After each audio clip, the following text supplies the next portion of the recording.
Bonjour, donc je vais vous parler de l'obtention et du cycle de vie d'une AMM. Je vais commencer par l'enregistrement. Donc tout médicament vétérinaire doit bénéficier d'une autorisation avant sa commercialisation. Cette autorisation est appelée autorisation de mise sur le marché ou également AMM. Pour le marché français, 2 agences peuvent délivrer des AMM. Donc tout d'abord la NMV ou l'EMEA qui est l'agence européenne. Alors le laboratoire dépose un dossier de demande d'AMM auprès d'une des agences et il existe 4 types de procédures de demande d'AMM. Tout d'abord la procédure nationale. Donc dans le cas de cette procédure, l'autorité de référence est l'ANMV et l'AMM obtenue est uniquement valable en France. La procédure d'enregistrement dans ce cas-là dure 210 jours à partir du moment où l'agence, l'ANMV, reçoit le dossier de demande d'AMM. Le dépôt est fait auprès de l'agence nationale du pays dans lequel le laboratoire souhaite enregistrer son médicament.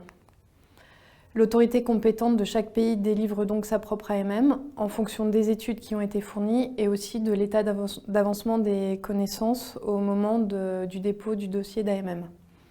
Un même médicament peut donc avoir des caractéristiques différentes selon le pays dans lequel il est enregistré.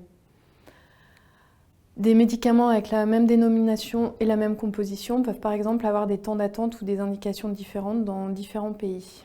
Et la procédure nationale est une procédure qui était plutôt utilisée pour les vieux médicaments, donc enregistrés avant 1998. La deuxième procédure est la procédure centralisée. Donc dans ce cas-là, l'autorité de référence est l'EMEA, l'agence européenne. Et le laboratoire obtient une AMM unique qui est valable dans tous les pays de l'Union européenne. Alors, le laboratoire dépose un dossier auprès de l'EMEA qui va être évalué par un comité scientifique, le CVMP.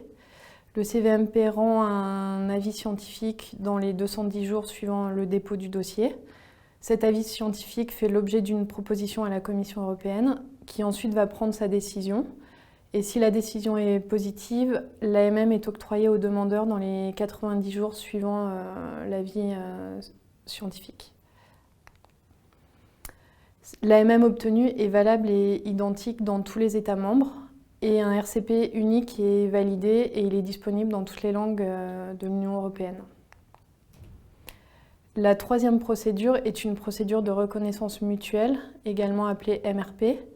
Et en fait, le principe de cette procédure, c'est la reconnaissance de l'évaluation de l'autorité compétente d'un État membre, appelé RMS, État membre de référence, par les autorités compétentes des autres États membres choisis, qui s'appellent le CMS, où le médicament est destiné à être mis sur le marché. Donc cette procédure de reconnaissance mutuelle se décompose en 4 phases. Tout d'abord une phase nationale qui dure 210 jours au niveau de l'État membre de référence. Ensuite, l'État membre de référence prépare un rapport d'évaluation dans les 90 jours qu'il va soumettre aux États membres concernés. Ces États ont ensuite 90 jours pour reconnaître l'AMM et s'ils sont d'accord, ils ont 30 jours pour notifier l'AMM nationale au laboratoire demandeur.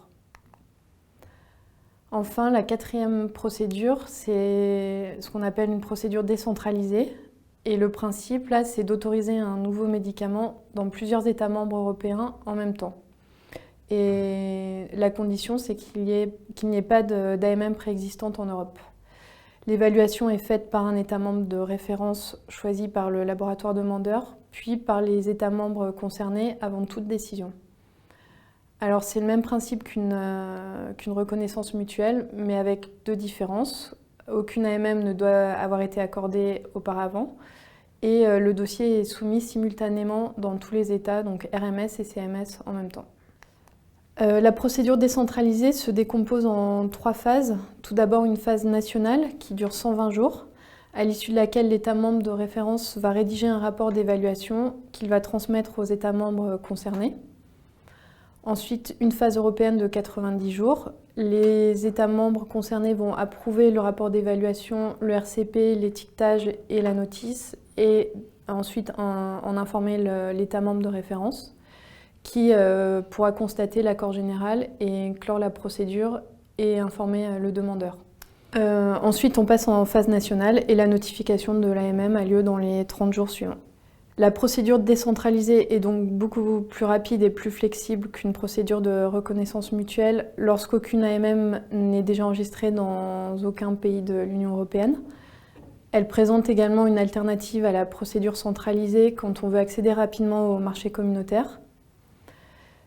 Et enfin, par rapport à toutes ces procédures dont je viens de vous parler, il faut aussi noter qu'elles peuvent toutes conduire à faire l'objet d'un refus. Donc dans le cas d'une procédure nationale, comme je vous l'ai expliqué, le RCP peut varier d'un pays à l'autre, alors que dans le cas d'une procédure centralisée, décentralisée ou MRP, par contre, on obtient des RCP identiques dans tous les pays concernés. Les RCP sont disponibles en ligne sur le site de l'Agence française ANMV et dans le cas de produits enregistrés en procédure centralisée, il y a un renvoi sur le site de l'Agence européenne. Une fois l'AMM obtenue, le laboratoire peut commercialiser le médicament. Alors plusieurs présentations peuvent être enregistrées dans l'AMM, mais par contre le laboratoire peut décider de ne commercialiser une seule présentation de toutes les présentations enregistrées. Ensuite, une fois l'AMM obtenue, on va parler du cycle de vie du médicament. Alors tout d'abord le renouvellement d'AMM. L'AMM a une validité de 5 ans, ce qui veut dire qu'elle doit être renouvelée à la fin de cette période. Et depuis 2008, il y a un seul renouvellement au bout de 5 ans. Une fois que le renouvellement est obtenu, on dit que l'AMM est illimitée. Les modifications d'AMM, alors il s'agit de modifications apportées au dossier d'AMM. Ça peut être par exemple l'ajout d'une espèce ou d'une indication ou une modification du RCP suite à de la pharmacovigilance. Il existe 2 catégories de modifications. Les modifications d'importance majeure, alors elles sont appelées aussi modifications de type 2. Elles sont susceptibles d'avoir des répercussions significatives sur la qualité, l'innocuité ou l'efficacité du médicament concerné. Et ça va être par exemple un changement de temps d'attente ou de durée d'immunité pour un vaccin. Et il existe les modifications d'importance mineure ou modifications de type 1. Et là, c'est par exemple l'ajout d'une présentation de X comprimé. Et enfin, je vais vous parler du principe de caducité, qu'on appelle également sunset clause. Alors on considère qu'un médicament devient caduc quand il n'a pas été commercialisé depuis au moins 3 ans. En conclusion, l'obtention de l'AMM est la première étape de vie du médicament. L'AMM n'est pas figée et le médicament continue d'évoluer tout au long de sa vie. Et donc il faut garder en tête que le médicament reste sous surveillance, notamment via la pharmacovigilance.